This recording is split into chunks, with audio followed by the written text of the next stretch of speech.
All right, and we are live. Oh, just as you take a bite of your sandwich. Perfect timing, right?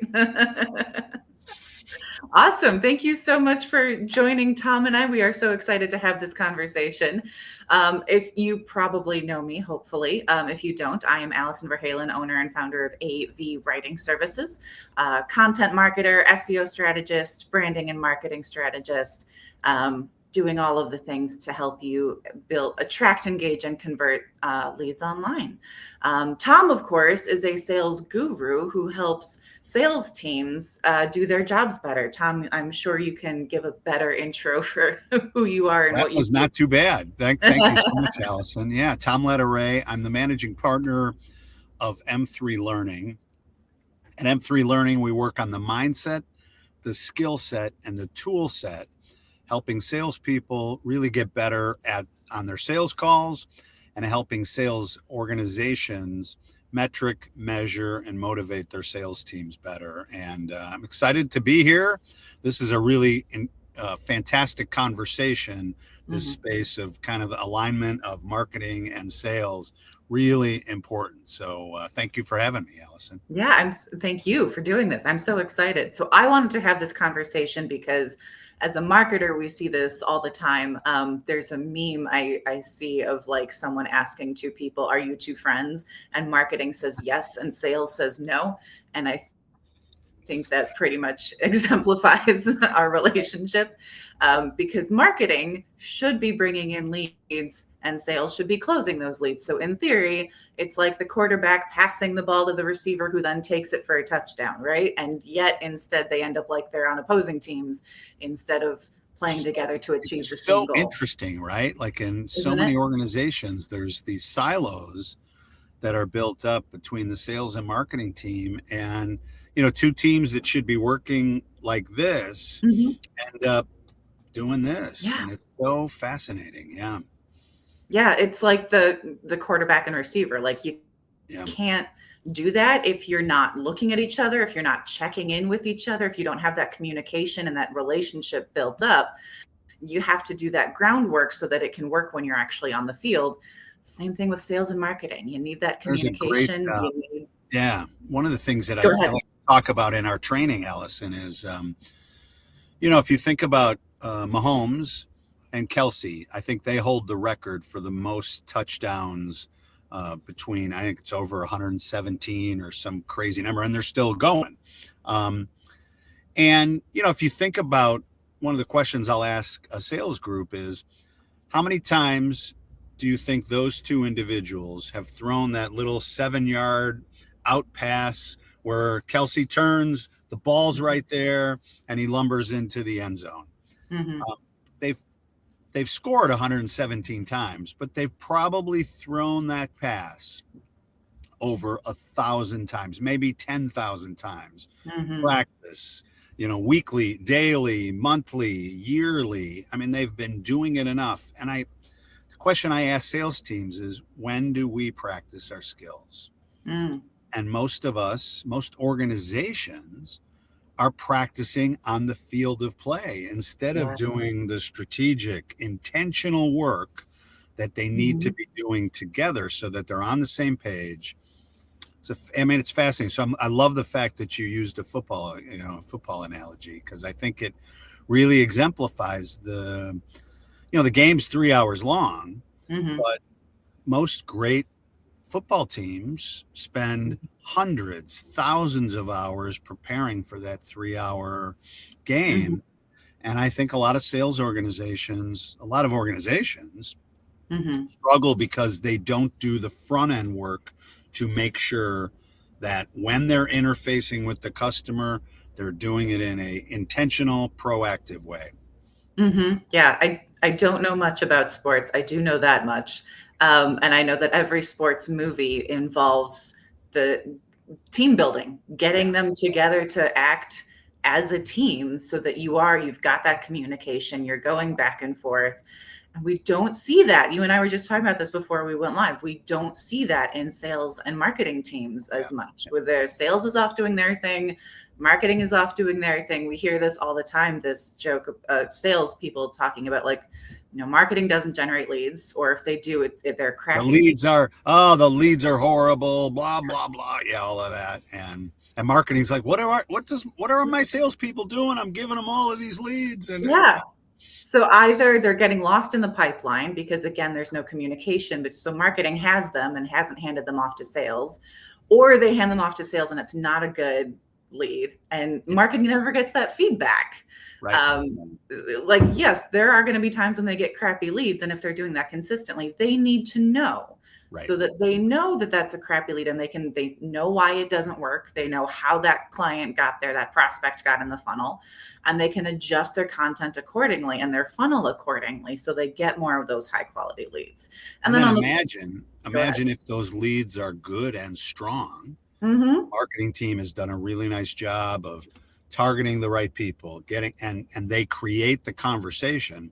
Mm-hmm. And then the sales team isn't aligning with the language or Yes. what's created that conversation in the first place. I almost liken it to, we've all had those experiences where you're talking to somebody, getting something problem solved, and they, maybe a computer or something technical, and they go, oh, hey, thanks for answering all those questions. I'm going to upgrade you to the next level. Mm-hmm. They bring you to the next level, and those people are acting like they know nothing at all about the conversation you just spent 20 minutes on. Mm-hmm. And they ask you either the same question or a bunch of different questions which aren't even aligned with where you were going before. I think as a customer, there's nothing more frustrating than feeling like I'm being passed off and there's no cohesion between that, right? And so, I mean, I think, and you're nodding your head, and we see it all the time, right? That when there's not that intentional alignment, you are not servicing or managing your customer in the way that you really need to. And you run the risk of losing that business to somebody who is. I mean, that's because there are some companies that have got this figured out, and they're doing it very, oh yeah, very they're doing it really well. Yeah. I don't think I've met anyone. Sorry, in the work you've ahead. done, I was just going to ask, in the work you've done, what do you think causes that?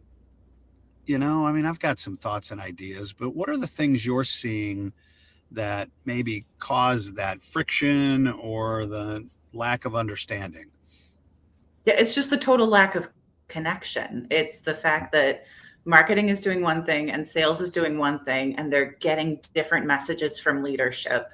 And sometimes leadership will say, okay, we have this new initiative, and they talk to sales and okay, sales, here's what we're going to do. And they don't tell marketing that.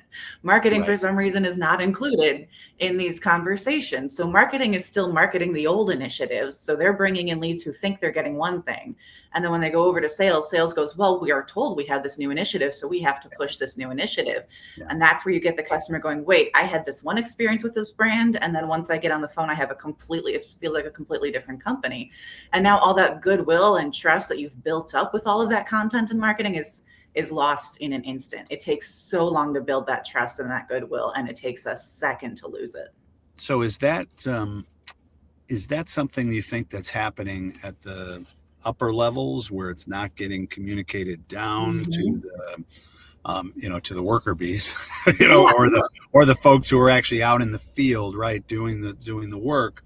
Because I also think that can be sometimes a challenge where a lot of times our leadership is having this conversation and it's not trickling down to making sure that our teams are working powerfully together, communicating well. Do you see that too also?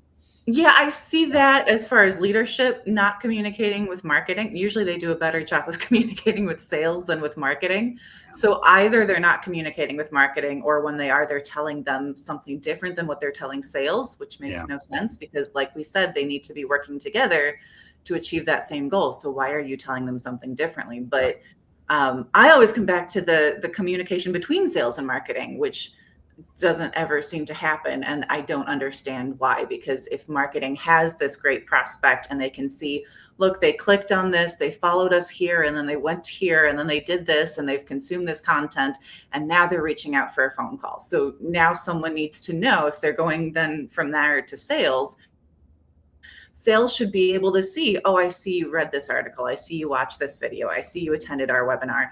Do you have any questions about that? So yeah, it's totally seamless, instead of, oh, well, here's this lead. Let's start from square one.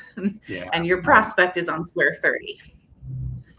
Yeah, I think it's interesting. One of the things I see is, I mean, most of the problems of society are rooted in communication, right? That space of, and I think we can go back hundreds of years, thousands of years, that increase the communication and you're going to increase the alignment, right? But I also think it's interesting because you touch on a few things. I'm seeing this quite a bit in organizations where we have all these incredible tools that are available to us, and the tools almost create this sense of paralysis. We forget that really this is human beings interacting with each other. The tools are there to help us, but really it's the space of, are my teams talking to each other? Are they talking to each other vertically? Are they talking or horizontally? Are they talking to each other vertically? Are our leaders talking and involving people? I was just in a meeting, just in a program 2 or 3 weeks ago, and they were talking about the silos in their company. The sales team is all talking about, well, they don't do this, and they don't do this, and they don't do this. And I looked around the room, and there weren't any leaders from any of those, from the customer service team, from the marketing team. It was just sales having this meeting in its own little silo, talking about how they didn't like the silo. And, there was this interesting space of, well, why don't we involve, let's make sure we bring the customer service people in. Let's make sure we bring, the marketing team. And, thankfully they did something at night where they brought people into an award event, but it was like, why wouldn't you involve those people in this conversation so they can see what's happening? And, one of the first things I recommended was let's at least educate the customer service team on what we've been teaching the sales team. Let's help them see what you guys do and how you do it. I'm going to go back. I love to tell stories, so I hope that's okay. But absolutely. Go for it. I was VP of sales in an organization 15, 20 years ago, and we had silos, customer service team, sales team. And we had a sales meeting where I said, okay, 4 hours, every salesperson is going to put the headphones on and you're going to answer calls from your customers. You're going to take orders. Your customer service person is going to be sitting right next to you, but you're going to take the orders for 4 hours. We come back. A lot of people, their hair was all over the place. People who had black hair were now had gray hair. And I'm like, hey, what'd you learn from that experience? And Alison, you weren't there, but what do you think? What were the kinds of things that my salespeople said about their customer service peers? What do you think they came back? What'd you say about their? What did they say about their peers? Like, what did they learn in that 4 hours? What happened? Gosh, the amount of bitching they have to deal with. Right? Oh my gosh, this is a hard job, right? They were like, go figure. It was horrible. Oh my God. And they came back saying, my customers don't know how to order our product. My customers, how do they not know how to use our price book? And now there was this awareness like, wow, I just throw the price book. I don't do any education. I don't do it. So now there was this empathy and awareness for my partner. 2 weeks later, we had the customer service people flew out, spent 2 days with each one of the salespeople. in the truck, driving around, meeting customers. So it was a great thing because now they finally got to physically meet people that they were working with. But they walked out of that 2-day experience going, "Oh my gosh, our salespeople work really hard. They get up early. They do a lot of driving. They don't get home till late, and they're trying to do all these things as they're driving, like I am in my car. They're like we're trying to make a lot of things happen as salespeople, and our Mm-hmm. customer service team is really important to us, right?" One of the Mm-hmm. questions I ask teams that are having alignment issues are to the marketing. Tell me, when's the last time you've actually spent a day or two in the field? When's the last time you've Mm-hmm. actually been at a customer's location with a salesperson? And then I tell the Mm-hmm. salespeople, when's the last time you've actually taken a look at the metrics, maybe sat next to one of your marketing, Mm-hmm. peers and said, "Hey, how are you looking at our customer metrics? How are you analyzing this information? I think this person's a great customer. How do they show up on your Mm-hmm. screen?" And just having that Mm-hmm. awareness of what That back and my forth. peers are doing is a really important thing. And you just have to be intentional about it. It's not hard to do. It's just something you Mm-hmm. have to do, if that makes sense, And do you see, I, mean, I 100%. I would say I do see some organizations that are very intentional about it. How about you? Have you Mm-hmm. seen some organizations that actually get that and then create a process to make that happen?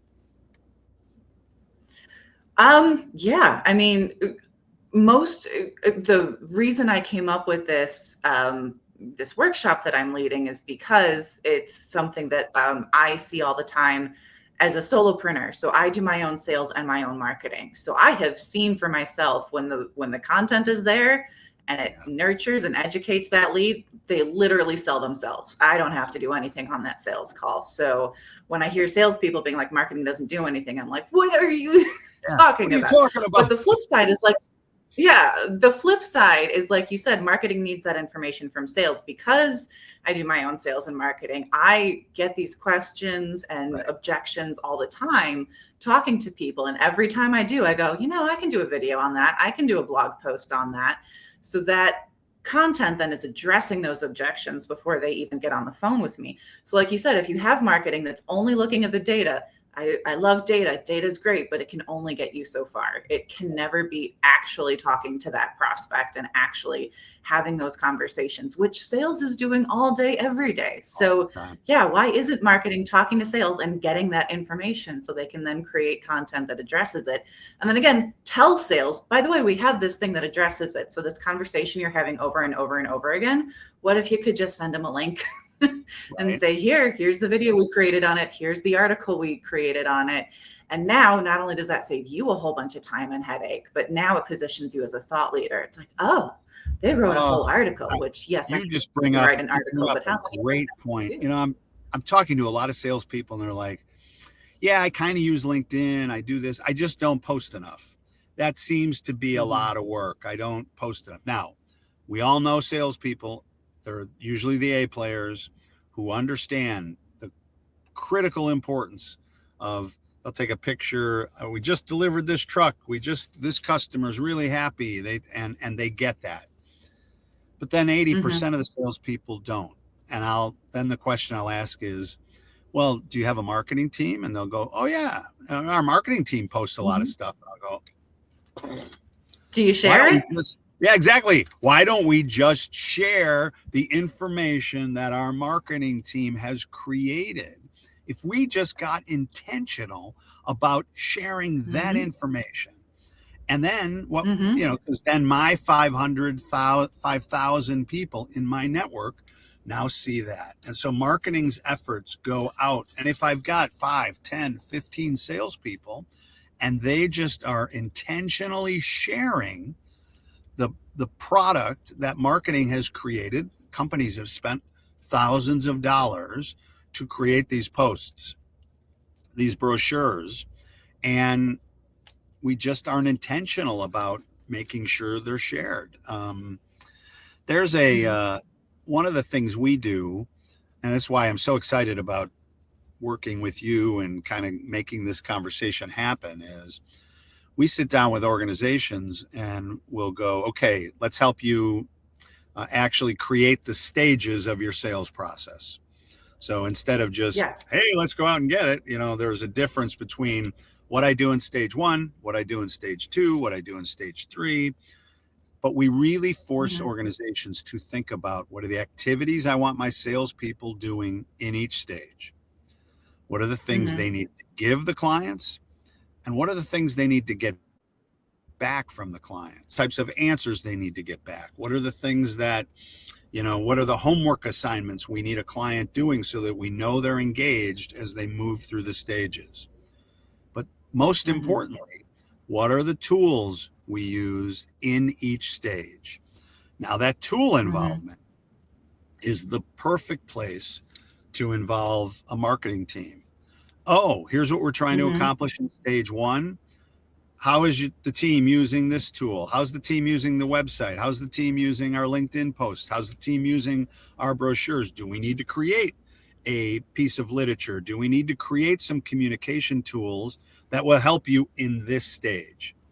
So then once I Hmm. move from this stage to this stage, what are the tools I use there?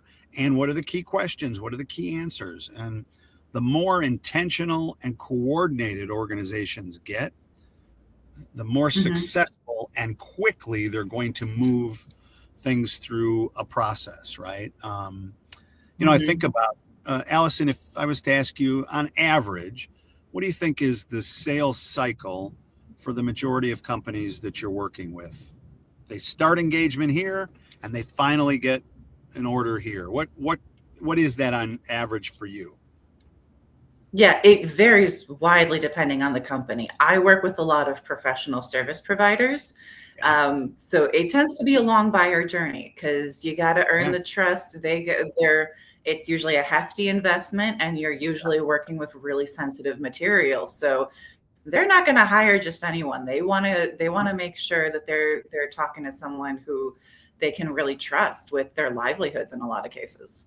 so in many cases, you were probably talking somewhere between at least 2 or 3 months to somewhere At between least. 8, 12, 18 months sometimes, right? I mean, we're working with some Yep. companies that their sales cycles are 2 years.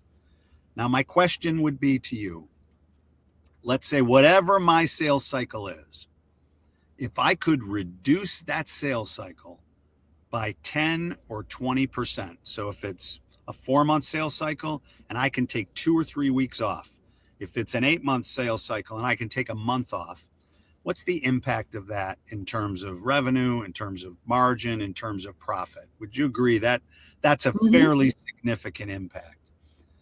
What we see 100%. is the things you and I are talking about, the things you and I work through.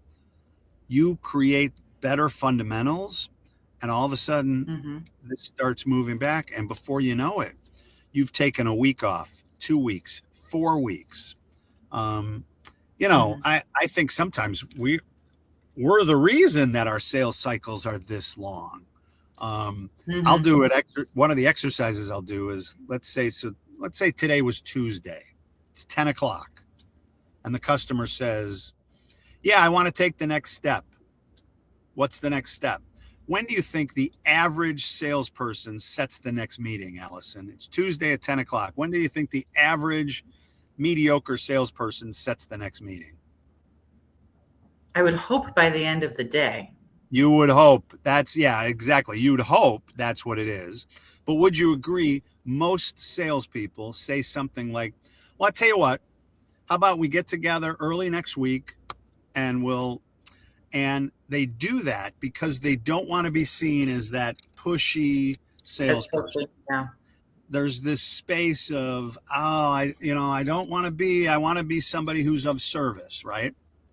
But what I'll challenge Hmm. you, the customer said they're ready to take the next step. And what can change Hmm.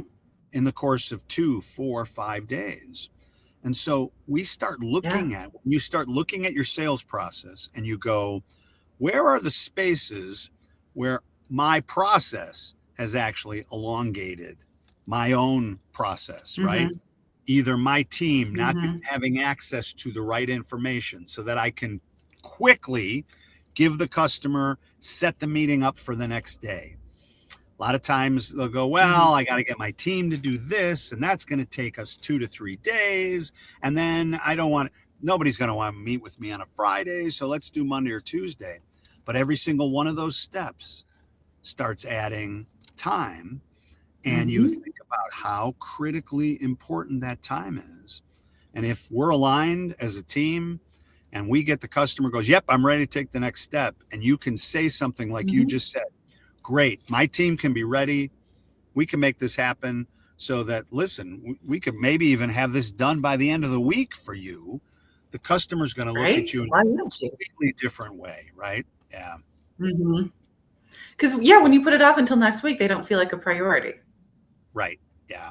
And, I would say let the customer say, ooh, that's going to be too quick. Instead of us doing that for them, maybe Right? we Yeah.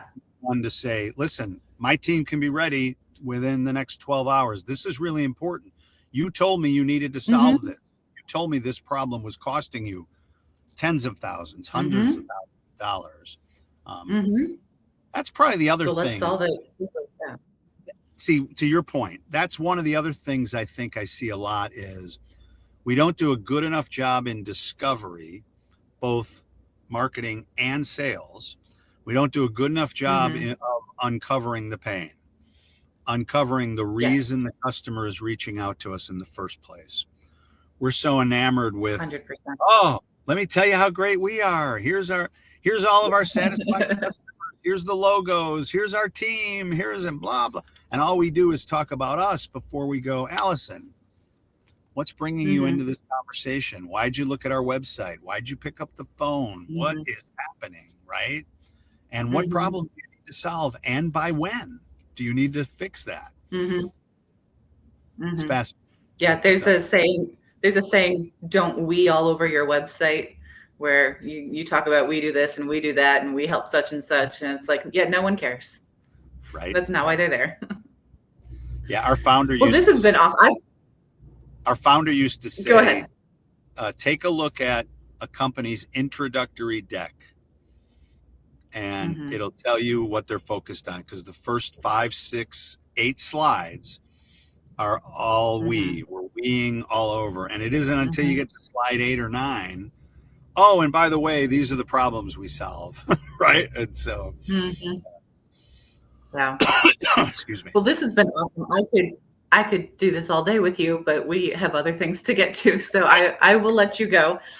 If the good people want to follow you online, where can they connect with you, Tom? So probably the best way is, so I'm on LinkedIn. I'm a big fan of LinkedIn. I love making connections. We share a lot of content on LinkedIn. M3 Learning is our website. M3 Learning was founded by a gentleman, Skip Miller.